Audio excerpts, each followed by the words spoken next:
Today's posts are all from r/AskReddit. Usual Buddy asks, which conspiracy theory do you believe is true? Throwback Thursday was invented so that social media apps, mainly Facebook, could build and develop facial recognition technology showing the faces of people over time. I don't know about that one. I think Throwback Thursday is just a product of people's ego. I do think after seeing Throwback Thursday that sites with facial recognition were certainly bound to capitalize on it. And I do think that 10-year throwback one, the decade later, what was it? It was 2009 to 2019 that everyone was posting for a while. I think that one, I'm more likely to believe, was created by a company than Throwback Thursday. I think Throwback Thursday is just another one of people's excuses to post selfies because people need an excuse to post selfies in their mind. Which, you know what? Just post that picture of yourself. You like it? Post it. Live your dream. The phrase conspiracy theory has been purposefully warped to mean something farcical and crazy to discredit people who call out criminal conspiracies. I don't know. See, now I'm just thinking I'm feeling like I'm disagreeing with all of these so far. I don't know if I think people are creating these crazy conspiracies in order to discredit more logical ones, but I do think if there are crazy conspiracies, people are going to latch onto them to make, true conspiracies seem less truthful. And I think that's why it's super important to pay attention to what you're putting out in the world. I've always thought that competition reality shows purposefully send someone home each season that deserves to stay so that people get mad and talk about it online and get other people interested in watching the show. And the top comment down below says, I think they have who they already want to win at the beginning. Okay. So, I don't fully agree with either of these, but I do have my own. I think it's just about good TV. Right? Someone can be perfectly talented at whatever the competition is. Cooking, fashion, I don't know. I don't watch reality shows. Dating, who knows? Whatever. But if they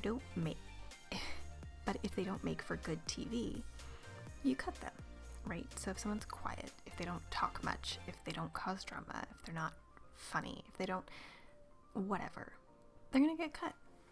They're gonna get cut because in the end, it's not about finding the most talented chef, dancer, designer, whatever. It's about making a good TV show that people want to watch. And drama and even the outrage of sending the wrong person home, that's what that is. It makes good TV. It makes people tune in and watch. So, I mean, yeah, I agree. Maybe not as maliciously as purposefully sending someone home so people talk about it, but sending the people home that don't make for quite as entertaining as watching. The first NBA draft lottery was rigged to give Patrick Ewing to the Knicks. On the video, the commissioner pulls an envelope out with a clearly bent corner and sighs a huge sigh of relief when he reads what's inside. One of the comments down below says, "This is definitely one I believe. He looks so concerned when searching for the lottery envelope. Also, many think the envelope was frozen before the drawing." I have watched some videos on this and read some about it, which is weird. I'm not a NBA fan by any stretch of the imagination, so I don't know why I got so sucked into this one. I don't know. Here's the thing. Why would anyone think there's going to be fairness in a sports lottery? I mean, I don't think we're guaranteed that, right? It's about making money and keeping the, association. That's what the A stands for, right?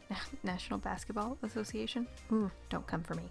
It's about keeping it running and alive and functioning, and they did that. So, yeah, probably. I'm amazed they went through all the trouble to make it look that legitimate. I feel like they could have just pulled an envelope out and said Patrick Ewing, regardless of what it said on it. I don't know. I haven't watched the actual video, but yeah, I mean, I believe it. Who are we to think that we're getting the real thing? Why would we?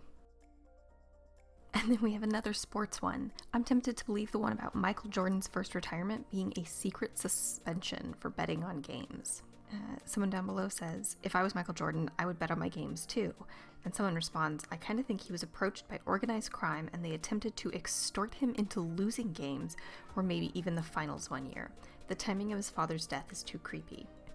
And then someone said, I mean, I'm pretty sure a movie was made about this already. He had to help the Looney Tunes.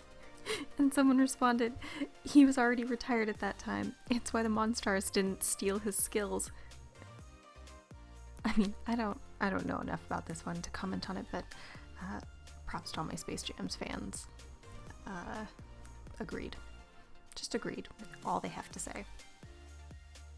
That Corey Feldman is right, and there is a casting couch for kids in Hollywood to get roles, and parents are too blinded by the thought of stardom that they turned a blind eye in the past. I really hope it isn't true, but that Harvey Weinstein and the movie Bombshell make me fearful that scum is everywhere in that town. Someone commented, crazy part about this is that both Shirley Temple and Judy Garland brought it to light decades ago, and we still don't care as a society to do anything about it. Another comment says, add what happened to Drew Barrymore, brought to a club as a kid where drugs and alcohol were flowing. I mean, here's the thing. I don't even want to call this one a conspiracy theory. I don't. If we call it a conspiracy still, we're just ignoring the multiple stories from women, men, and children who have come forward and, told their story, told what happened to them, and at a certain point, I think that's a discredit to them and to ourselves as a society. We know it's true at this point. We really do. It's not a conspiracy anymore. It's the truth. So that's all I'm gonna say on that, because I'll get a little too worked up. Okay, this one is my favorite that I found. I don't know if I buy my own conspiracy theory, and I'm not entirely sure what exactly the conspiracy is, but I'll repost the same thing I always post when this question is asked. I had a Vietnamese roommate in college. One time, someone mentioned apples, and my roommate said he could rip them in half. We all called BS, and so he did it to shut us up. It was pretty cool, but then he claimed that all Vietnamese people can do it. That didn't sound right.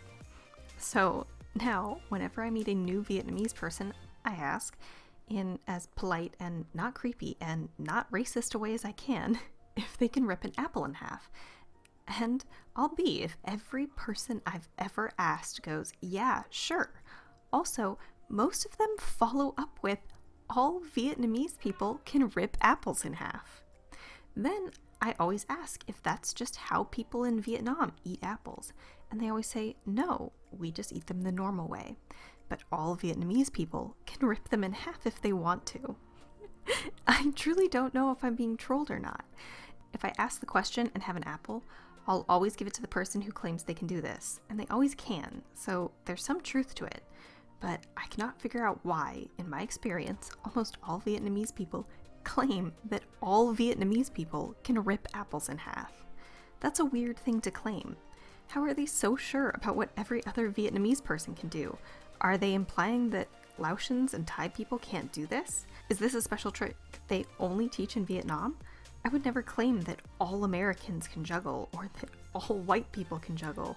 See, I don't even know if they're suggesting that it's a racial trait or a cultural skill.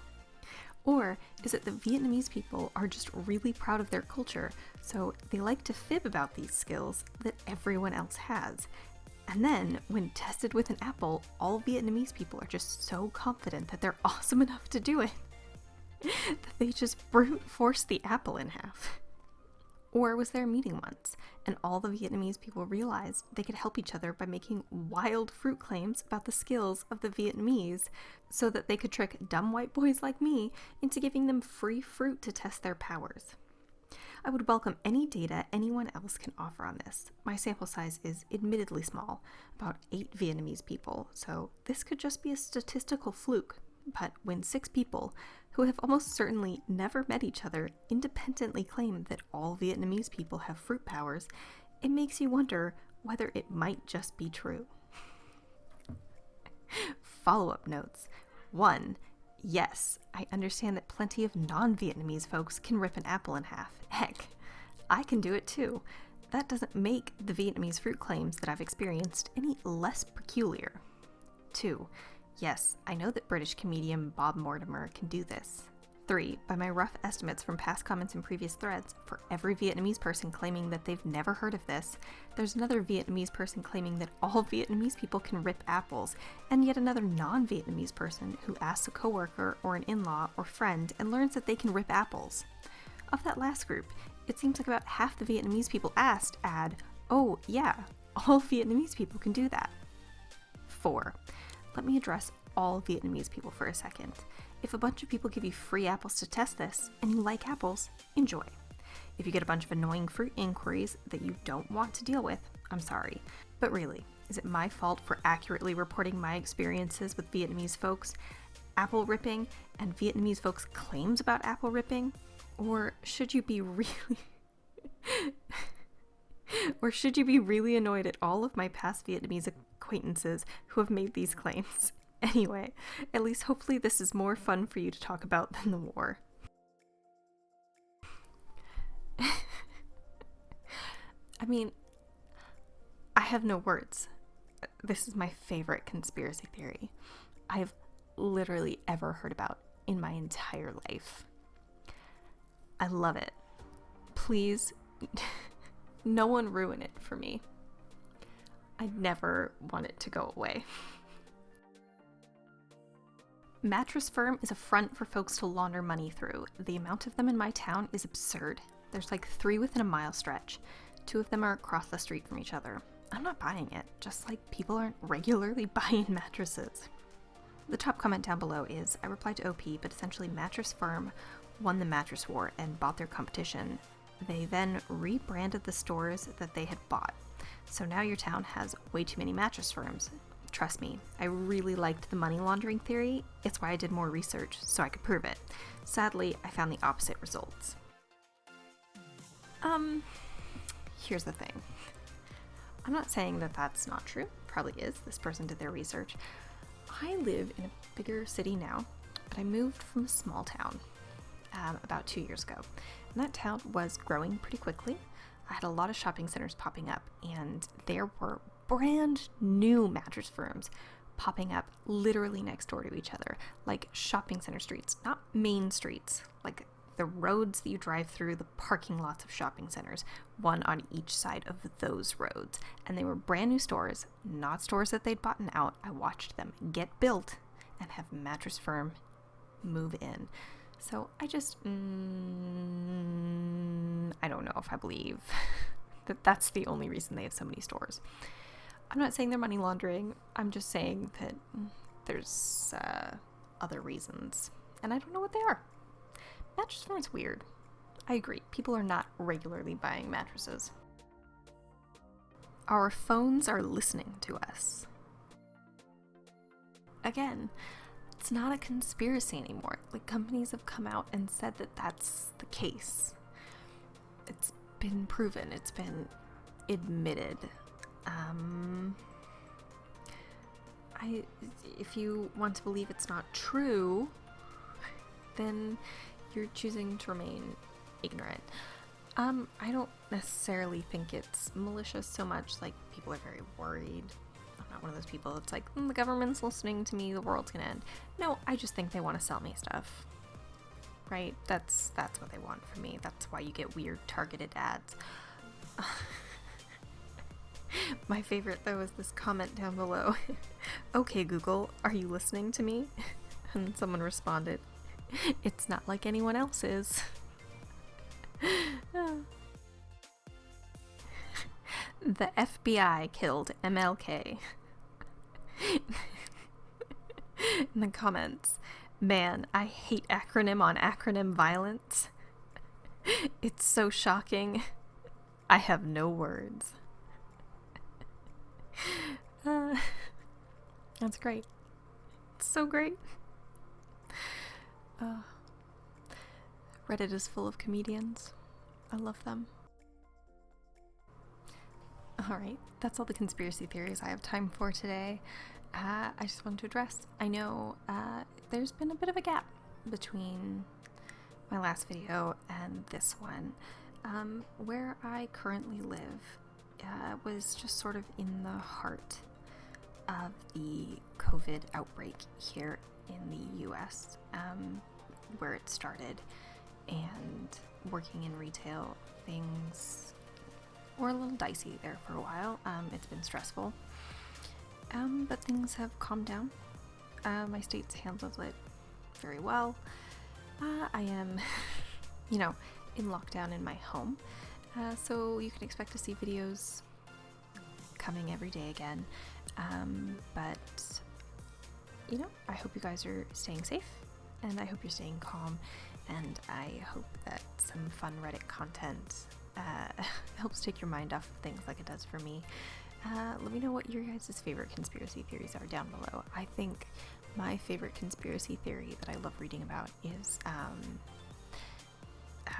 the Titanic being switched out with its sister ship. I think it's really interesting. I don't know if I believe it, but I think it's fun to read about. What's your favorite ones? Let me know. Make sure to like and subscribe, and I'll see you guys tomorrow.